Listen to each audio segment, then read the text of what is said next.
Nobody in a family business wants to be the last one to do it. You know, everybody wants to pass it on. And my fear is I may not be able to. My name's Stephen Axelson. I'm a third generation commercial fisherman. I am William Bright. I am a first generation fisherman. I've been fishing for 40 years. My name is Wayne Reichel. I'm president of Lund's Fisheries. I've been working here coming up on 30 years. I was born and raised in Cape May, New Jersey, not very far from where we are now. My daughter was born in this town as well. My daughter loves fishing. She loves coming out with me, and she shows a lot of interest in continuing.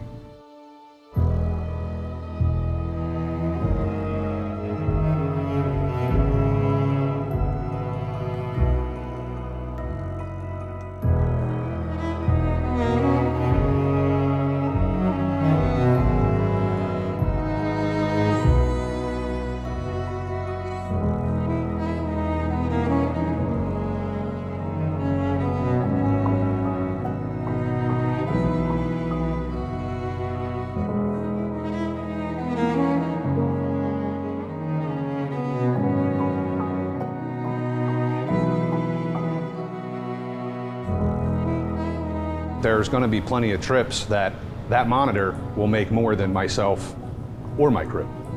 We didn't know what to do. We knew if we didn't have the money to actually fight this until the cause of action came along, we thought we were pretty much dead in the water.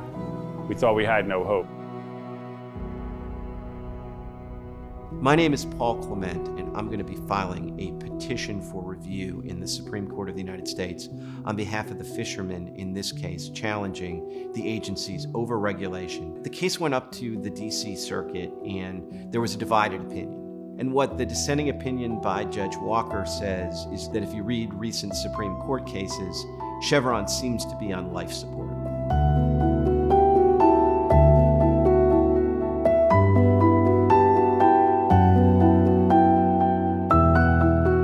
Asking the court to find that the federal agencies here lack the authority to force fishing rigs to essentially pay for inspectors to enforce the rules that the agency promulgates.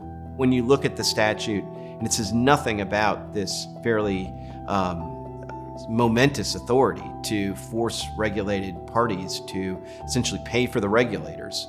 That's something that we think that Congress would put in there. And if Congress didn't put it in there, it's because Congress didn't want it, and the agency can't just put it in there for themselves.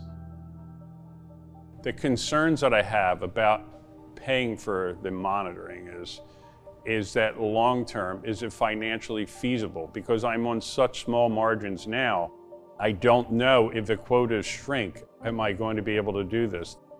If I or any of these other fishermen have to stop, there's more people down the road that are affected by this. It's not just me and my family, there's another guy and his family. Yeah, Lund's Fisheries employs over 200 people. There's 20, 30 people that work in this company that have been here for more than 25 years, if not, some people are approaching 40 years. This case to me, I mean, there's a human face on this. And there are real costs. I mean, the fishermen that are affected by this are small business people, they're real people. They're not getting rich by doing what they're doing. I went to the public meetings and I spoke at the public meetings, and I asked if anybody in the council would like to raise their hand who would like to see, starting Monday, an observer in their office and then pay for them. Or have it an observer in their office and they don't even have to pay for them. Raise your hands. Who wants somebody in their office starting Monday? We had a grand total of 0 raise their hand. The 200 people that we're employing obviously would have to find employment somewhere else.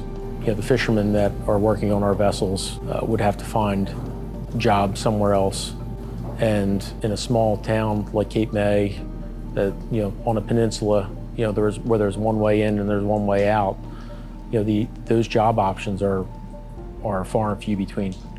My grandfather was unloading fish at this dock. My father unloaded fish at this dock. Now myself. And one day I'd like my daughter to be able to unload fish here.